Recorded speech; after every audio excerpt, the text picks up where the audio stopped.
બપોર સુધી પાડાંજી પડ્યું રહેવું, પોતું કરવા લાય તો અહીંયા જ ઉઠવાનું પગલા કરવા. હે માતૃશ્રી, એટલે ક્રોધિત ન થાઓ. આ પૃથ્વી ઉપર મારા ચરણોના પવિત્ર પગલા તો તમારા કષ્ટને સાર્થક કરે છે.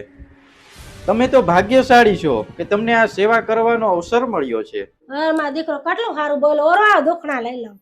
मेरे को जाना पड़ेगा. શ્રમા કરજો હે જગદંબા. તમારા નેત્રોમાં આટલી જ્વાળા શોભતી નથી. તમારો આ પરિશ્રમ જોઈ અને મારી આ અંતર આત્મા કંપી ઉઠી છે. તમારા જેવી ધીરજવાન અને મમતામય માતા તો દેવોને પણ દુર્લભ છે. એ ભાઈ કામ હોય કરને, અટાણે રોગો ખોટો ટાઈમ પાસ ના કર. માતૃશ્રી, મને બહુ દુઃખ થાય છે કે તમારે આટલી ઉંમરે કચરા પોતા કરવા પડે છે. મેં વિચાર્યું છે કે તમને આ કામમાંથી હું મુક્તિ આપવી દઉં. આપણે મકાન ભાડે આપવી દઈ તો. વાહ મારો દીકરો, આ મકાન ભાડે આપીને મને બંગલામાં રહેવા લઈ જાય. માતૃશ્રી, બંગલામાં પણ તમારે કચરા પોતા તો કરવા પડીએ. એક કામ કરી, આપણે બાજુના મંદિરમાં ચાલ્યા જઈએ.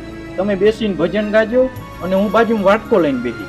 તમારા સૂર, મારો વાટકો, આખું ગામ આપણા પગુમાં આવે. મોટા મોટા પ્રોગ્રામ આવીએ. તું તો નકામી નો હા, મને ભીખ મગાવી છે. હાલ હાલતી નતા નીકળ બાર.